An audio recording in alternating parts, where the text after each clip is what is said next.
2, 3. Freedom muscle, protection, one, blue, action, lady, rescue, take a heavy get fired up. Woo!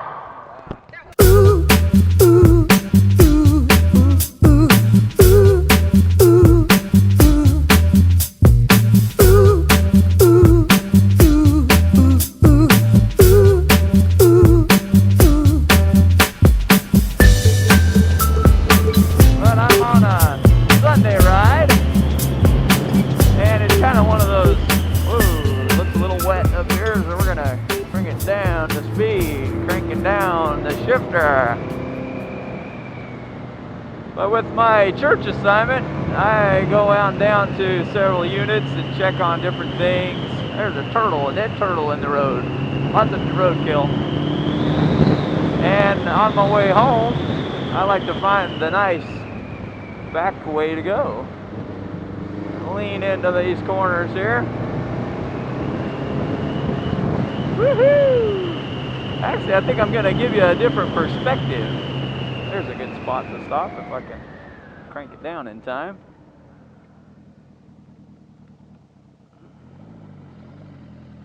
Hopefully nobody's coming as I make some adjustments. Ooh, let's go explore a little bit. I don't know if I'm on somebody's, probably on somebody's property.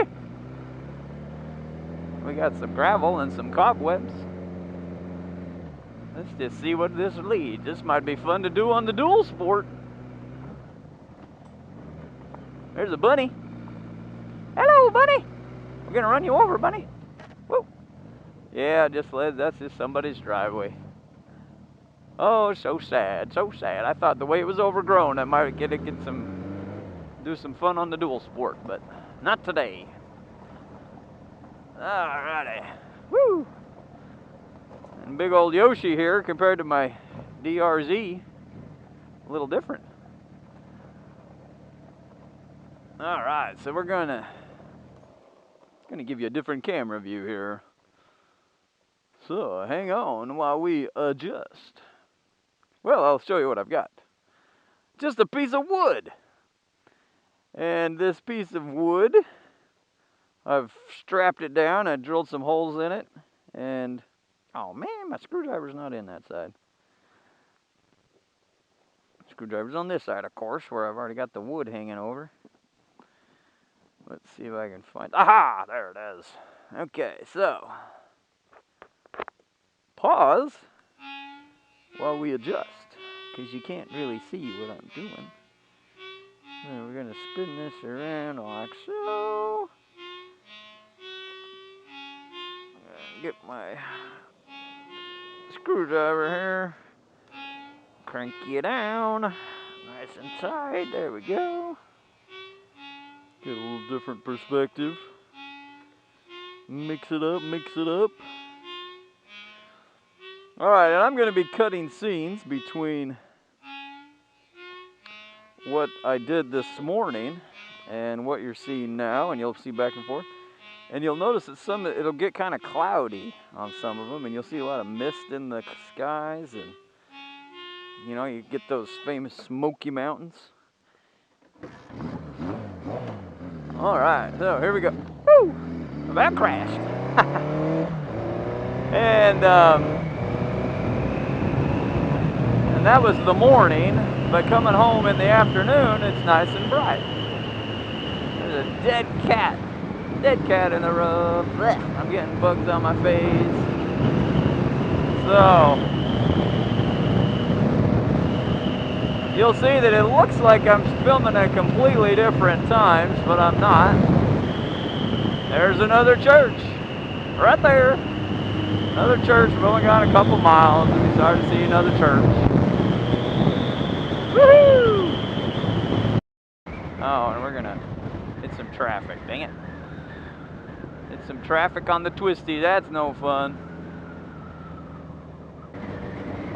Oh, now one of the things that's cool I love about Tennessee, you'll see these tree canopies, you know, these tree tunnels. It's pretty neat. There's trees on each side, and yet their branches, you know, lean over and reach and touch across the top, and so it feels like you're going through a tunnel.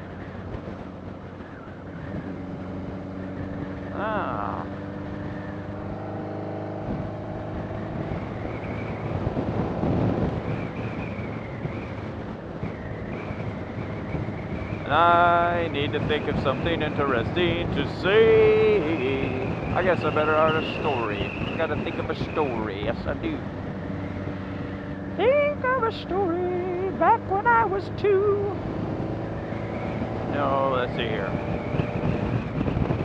I have stuff written down. I need to remember what I've written down. What did I write down that I would talk about when next time I had a vlog? I don't remember. Let's see here.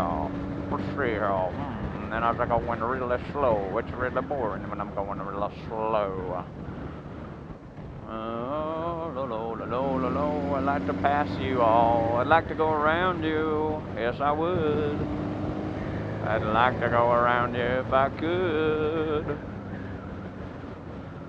And it's safe, I'm gonna hammer down and go around you. Yeehaw! This is a nice little place called Goshen Valley. Goshen Valley. We got some good little twists and turns on the road in the Goshen Valley. Okay. Alright, well, let me tell you about my volleyball team a little bit. I coached the volleyball girls, and when I was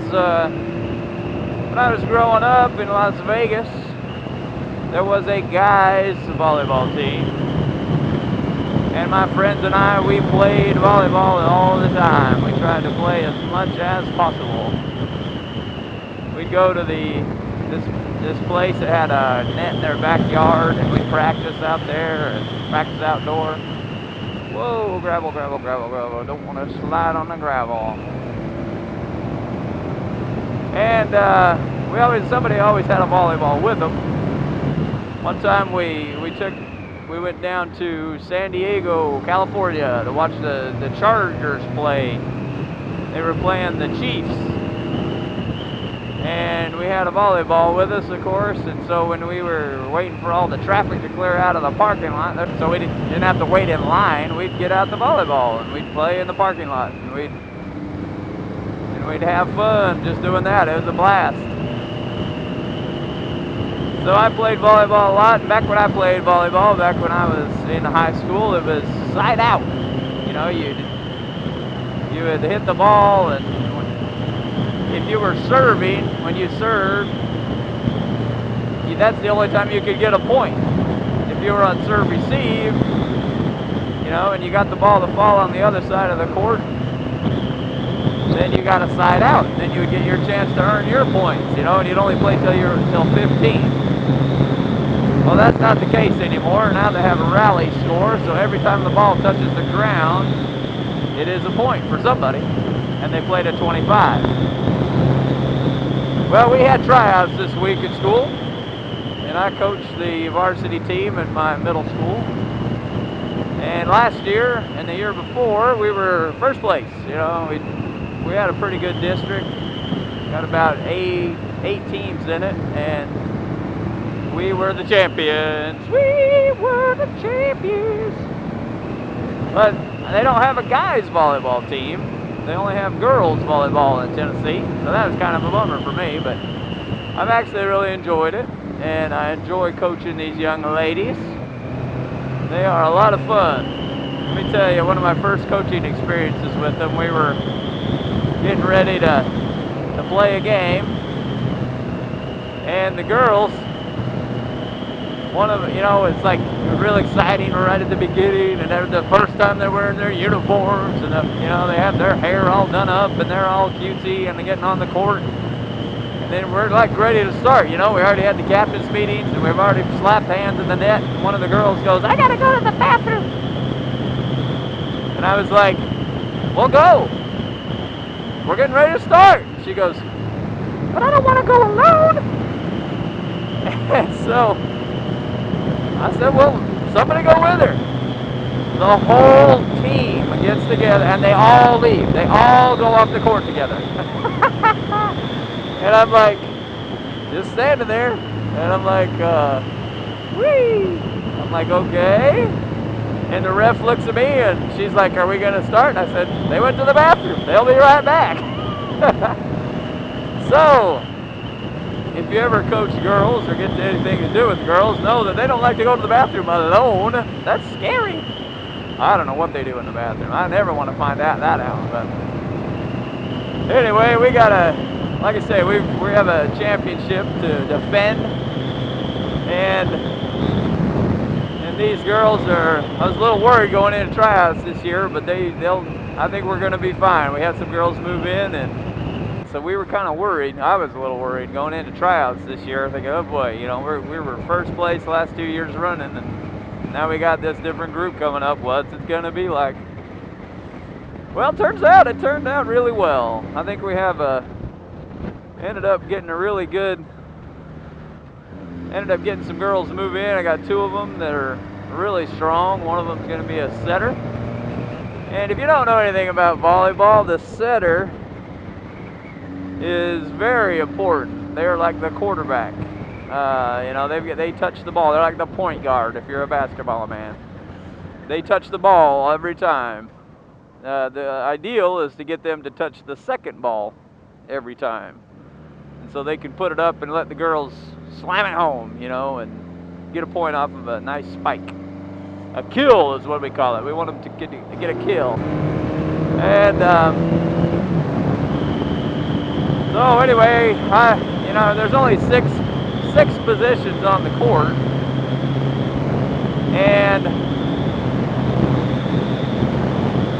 so you know, the best size of a volleyball team, depending on what your level is you're at, is right around 9. That gives you 3 on the bench. It gives you a libero to go in and out for your middles and different things, and gives you some backups. Well, I didn't keep 9. Last year I kept 12, and this year I'm going to keep 13. But I see myself as a coach that builds. You know, we got to build. Not only, I mean, I gotta have a strong team, but I'm also building for the high school. You know, there's another old barn. But so when I got these girls, and there's only 6 starting spots, I'm like, okay, how are we gonna do this? You gotta understand, you're not gonna be playing a lot. You still want to be on the team, that type of thing. But I had a girl who. I had 12, and that 12's okay. I can have like 2 separate teams with 12 and keep it like that, but a lot of rotating going on, but I can still make it work. Anyway, I had a girl that didn't make the team last year. She's tall, she's athletic, and I asked her, I said, how come I didn't see a tryout? And she goes, I didn't know about them. I said, well, you want to try out still? And she said, yeah, can I? And I said, okay, come on, I'll let you practice with the girls and we'll see what you got. So I gave her a couple days looks, and ended up, she looked pretty good, and so I said, I'll get the girls, and I tell her, I ended up keeping her. I let her try out. And I ended up keeping her, and I'm like, man, why did I do that? She's not gonna get to play much. Anyway, after practice, I'm waiting for her parents to show up, and so I could kind of talk to them and let them know the expectations and whatnot. And she goes, oh, another church, and there's an old barn. But anyway, I tell her, I talked to her, and it turns out that she's being raised by her grandparents, and I'm not sure the story on her parents, her birth parents, but that kind of made me feel good. I know she doesn't have much going on when it comes to other things, so as far as like extracurricular things. So it made me feel good. Hopefully, I can get her to where she can get caught up and get her skills and maybe make the team for next year. But, that's becoming more and more common these days to have guys being raised by their grandparents rather than their birth parents. Alright, well, I'll keep you up to date, and I'm sure you probably don't care a lick, but that's a big part of my life, and so I'll be keeping you updated with these girls and how they end up doing. I've already given a few of them some nicknames. That's part of what I do, and they seem to enjoy it. I've got Random. She's one of my setters, and she is just so random. She's always like out in space sometimes, which is bad as a setter. You got to be on top of stuff, but in the huddle, you know, she'll be doing something, and then I'll be like, or she'll be having a funny look on her face, and I'll say, "Did you hear what I just said?" And she goes, "No, I was just thinking about kitty cats." So anyway, she's super athletic. I gotta get her focused. Gotta get her focused. But so she's random. Then I got another girl. Nice little church right there. Another church. There's churches all over. But then I got another girl who I call Rocket, because she can light it up, man. She knows how to fire the rocket when it comes to the serve. Very strong arm. She's a little tiny thing, but man, she can wallop. But now I call her Rocket Giggles, because she just giggles and laughs at every little thing that I say all the time. So we got Rocket, Giggles, and Random so far. But anyway, usually I got some funny stories about what happens during the season, so hopefully I'll, you know, if you're interested, I'll let you hear them. All right, guys. Well, we had lots of churches and lots of barns. I hope you had a good time with me here on the Yoshi Machine. All right, AMAP, out.